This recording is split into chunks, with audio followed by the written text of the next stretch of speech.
जय श्री सीते। भगवान भक्त के साथ रहते हैं, इस शीर्षक से मैं आपको एक कथा सुना रहा हूँ। इसको लिखने वाले हैं सरदार सिंह जी सिन्हा। सन 1998 ईस्वी की बात है। नैनीताल में औद्योगिक प्रदर्शनी लगी थी, जिसमें जिला उद्योग अधिकारी आज्ञा से रामपुर की औद्योगिक वस्तुओं को लेकर मैं भी गया था। उस समय मैं रामपुर में मुख्य लिपिक के पद पर काम कर रहा था। यह प्रदर्शनी करीब 8 दिनों से अधिक रही। मैं भी वहीं रहा। एक दिन मैं वहाँ की सबसे ऊंची पर्वतीय चोटी वाइना पिक भगवान देखने गया। रास्ते मैंने देखा कि सड़क घूमकर गई थी, पर कुछ पहाड़ी लोग पहाड़ों से उतरकर नज़दीक के रास्ते से निकल जाते थे। इस प्रकार वे कई फलांगों की दूरी बचा लेते थे। मेरे मन में भी यही विचार हुआ कि लौटते समय मैं भी इसी प्रकार नज़दीक के रास्ते से पहाड़ी उतरकर अपने मार्ग को सुगम बनाऊंगा। अतः जब मैं लौटा तो मैंने भी ऐसा करने का प्रयत्न किया। कई स्थानों पर सफलता भी मिली, किंतु कुछ दूर जाकर मैं भूल से एक खड्डे में पहुंच गया, और जब कुछ और आगे बढ़ा तो मैंने अपने को करीब 500 फुट से अधिक गहरे खड्डे में पाया। वहां से मुझे कोई रास्ता नहीं दिखाई दिया। मैं कुछ पीछे की तरफ लौटा, किंतु यह समझ में नहीं आ सका कि उस गड्ढे में किधर से आया था। सूर्य भगवान अस्ताचल की ओर जा रहे थे। अब मैंने समझ लिया कि यहाँ से निकलना असंभव है, क्योंकि दूर दूर तक सिवा ऊंचे ऊंचे पहाड़ी वृक्षों के और कुछ भी नहीं दिखाई दे रहा था।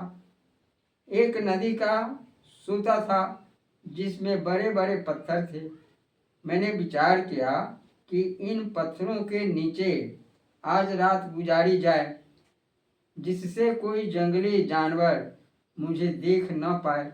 ऐसी जगहों पर बाघ बघेरों का रहना स्वाभाविक होता है, जो छिपे मनुष्यों को भी गंध से मालूम कर लेता है। इधर रात हो रही है, सिवा मरने के और कोई चारा नहीं था। किंतु ऐसी स्थिति में भी आदमी को कभी निराश नहीं होना चाहिए।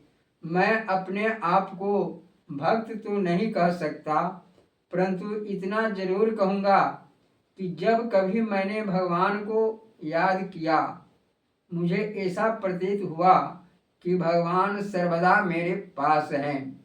अतः आज भी मैं उस खड्ग से जरा आगे बढ़ा और 2 मिनट तक शंकर भगवान को याद किया। मैंने सहज ही आर्त भाव से कहा, हे शंकर भगवान, आप सर्वव्यापी हैं। फिर भी यह कहा जाता है कि कैलाश पर्वत आपका निवास स्थान है। यह पर्वतीय प्रदेश भी उसी कैलाश का एक भाग है।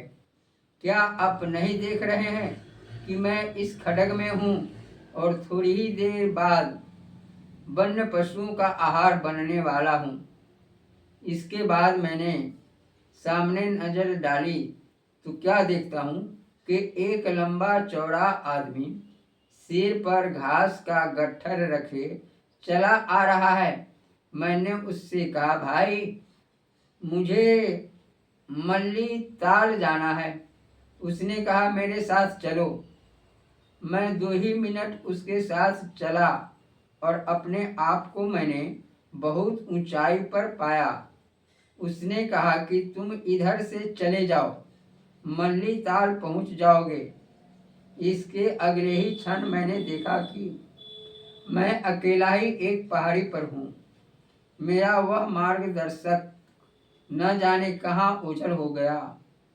अब मुझको विश्वास हो गया कि वह मार्गदर्शक कोई पहाड़ी घसियारा नहीं था, बल्कि सहज कृपालु आशुतोष भगवान शंकर ही स्वयं मुझे खड्ग से निकालने आए थे, क्योंकि उस खड्ग में कोई घसियारा घास लेने नहीं आ सकता।